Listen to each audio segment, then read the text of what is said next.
Ladies and gentlemen, my name is Rehana Schwinninger-Ladak, and I'm the Deputy Director in DigiConnect responsible for advanced digital skills. It is my pleasure to send you this short message today, as this is an important event hosted by 6GIA, a platform where science, innovation, and equity must converge if Europe is to remain competitive and fair. This is not only a conversation about the future of connectivity, it is a conversation about who builds it, who benefits from, and how we ensure that no one is left behind. Europe's leadership in 6G and advanced network depends on excellence, but also on inclusion. Yet, today, we face a double challenge. On the one hand, demand for advanced digital and STEM skills is rising sharply, especially in fields like AI, semiconductors, cybersecurity, and telecoms. And we need to build a big talent pool to develop and deploy these critical technologies. Our objective is to have, by 2030, a pool of 20 million ICT specialists in the EU with gender convergence. But, a big but, we are not on track. We are halfway to reach that target, which is just round the corner in 5 years' time. And more worryingly, women represent less than 20% of ICT specialists. On the other hand, the talent pipeline is shrinking. Fewer students are reaching even basic STEM proficiency levels. According to the latest PISA data, nearly a third of EU students lack basic skills in math, and one-fourth underperform in science. Among vocational students, the gender imbalance is even more stark. Less than 20% of VET students in STEM fields are women. We cannot afford this underutilization of talent, particularly women's talent. And all of you here are testament to the power of this talent. This is why we have launched the Union of Skills together with the STEM Education Strategic Plan and the Action Plan on Basic Skills. With these, we aim to reverse the decline in foundational skills, expand access to inclusive, high-quality STEM education, and anchor gender equality as a structural goal. The European Commission is committed to supporting and investing initiatives to build a talent pool in critical areas for our competitiveness and for our security, such as in AI and cybersecurity, to name a few. And these initiatives will naturally give a special attention to women-led and underrepresented groups. We are also scaling up micro-credential schemes to create flexible and inclusive entry points into digital careers. But public policy alone is not enough. The industry, including many of you here, must also do more. Gender equality cannot remain a side project. It must be integrated into how we recruit, we train, we promote, we retain, and we make grow our talent. Inclusive networks are strong networks. Let me end with this. Technology may be neutral, but its development and deployment are not. If the next generation of networks is built by only half the population, it will serve only half its potential. Let's build a smarter and fairer digital future. Thank you for listening to me and wishing you a nice event. Hello everyone, my name is Lyse Brillouet and I'm Executive Vice President Research at Orange. At Orange, we are a technology company. We spend a ton of time and resources to research and develop new technologies that help us improve our services to our customers. We are always striving to bring new technologies to the public to make people's lives easier And that's why it's very important to capture all voices and to have gender balance in the way we develop and we create new technologies. So we need to make technology, the tech environment globally, very attractive for women, because we all know that we could have more women on board. And if I take, for example, what I did, I decided a couple of years ago to take extra classes in telecommunications engineering to acquire more legitimacy in my role. And I think that there is different ways to come to scientific and technological roles in companies, and especially at Orange. And in that way, have been extremely supported by the company. And today we have many programs to encourage women to take this kind of roles and jobs. And it's very important to make it very accessible for women. I think also that the role model are very important, because we need to be inspired generally in our professional career.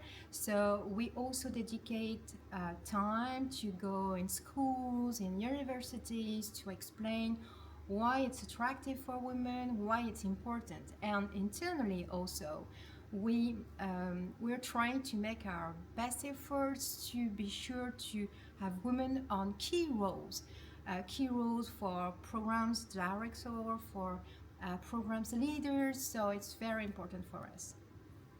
So as a conclusion, I really wanted to testify that to be a woman in science and a woman in research is really possible today. And I really encourage women to be audacious and to try to be more on board. Hello, everybody. Nice to be able to connect with you. Very glad to be linked to the WiTaR working group. Very happy to discuss gender issues or gender balance or diversity, even I think larger than that, with you. Greetings to all of you who are, I believe, located in Poznan today. So who am I? Muriel Attane, Secretary General of EARTO. EARTO is the European Association of Research and Technology Organization. It's basically applied research centers that are helping develop technology for communication, telecom, and others. We are a very large network. We have more than 350 members, around 32 countries in Europe, but also around the world. So for us, STEM is basically the key of our jobs. Without those and without the skills, then, we can't have research centers. Research centers are people and labs together. So in our labs, we need the different skills, and skills needs diversity. So for us, it's always an issue. You see that my members generally have very developed diversity policies, where they are looking to bring as much diversity to their skills as possible. So we have a lot of researchers, but also a lot of highly qualified technicians working in our labs, and a lot of support also in administration and others. And when looking at diversity, we often see, south of Europe versus the north of Europe. If I look at the CEOs being women in my research center, generally it's always Norway and Sweden that comes to mind, much less in other countries, actually. So we still have an issue with, attracting women in STEM. I think that still is something that our society in Europe has to work on. What I see my members trying to do, and it very varies per country. It's pretty much depending of the society in which they are actually functioning with. So if you see that in Germany, often ladies are stopping to work when they have the kids which are small. I have my member Fraunhofer, for example, that to try to maintain and to retain their PhD students, female PhD students, try to develop daycare in their research centers to be able to even keep the talents. So the talents are coming in, the STEM studies are okay, but then at the PhD, when the PhD is finished and, more or less the age to have kids, then the women disappear and they don't manage to maintain the pool of ladies that they have started as PhD students for them. So you see this will be, for example, the case in Germany. Other countries, they do a lot of days for girls, for example, to come and visit the labs, try to attract and work with very early primary schools to just show what the fun it can be into lab and show other ladies that are working into labs. So to try to keep the attraction to STEM studies. But I have to say that sometimes they are fighting a little bit with the society they are active on, and which makes that parental leave is more or less easier, work-life balance is more or less developed in some countries more than others. So often they have tried to compensate some of the setup in which they are, but it's not always easy. So I don't think it always falls only on the organization. Sometimes society as a whole who has to kind of change. I think something that I always find striking is that we do have a third of researchers as women, but when you are looking at patent applicants, then often they are more male. I think it's 1 out of the 10 applicants that are female in the patent application. So then when you have to make money with tech, then it's more guys who take the take the lead. So I always think, maybe that's, if we would even maintain the 1/3 there, that will already be better. So there is many areas where we can work on. I think something we can be happy also is that European program have been asking research applicants for grants to also develop gender action plan, and I think that's quite good. I think it puts also the question of looking at gender when we do research, and it's not always easy. So I think it brings the gender topic from 2 different directions, and I think that was interesting to see. And one eligibility criteria for us, I don't think it has to become more, but I think it's interesting that it's already in and that is being discussed. Personally, I also believe that this type of policy comes from the top. So I've been active in European Women European on Board EWOB network for a few years. I've been mentoring also in the EIC, the CEO of startups, which have been financed by the EIC. And very often the mentoring has been, how do you manage your work-life balance? And I think for a lot of women in STEM, but also outside, is one of the key questions. And I think if we would find some ways to balance this by the organization who hire ladies, then that generally helps the topic quite a lot. So a lot of things to be done. I think it also depends of our society. So often it's also left to people to take action. And I think as lady, we also have to, reach the hands to the people we work with and try to see how we can help them to lift them up. And I think if we work in STEM, that's even a bigger job to do than in other areas. So happy to see you discuss those topics. And you know where to find me if any moments there is needs or discussions. So happy to be connected with you now. So wishing you a good meeting, and I hope productive discussions. That's an interesting topic, and I think one which I count as share for me. So have a good meeting. Thank you very much, and nice to be connected. Goodbye.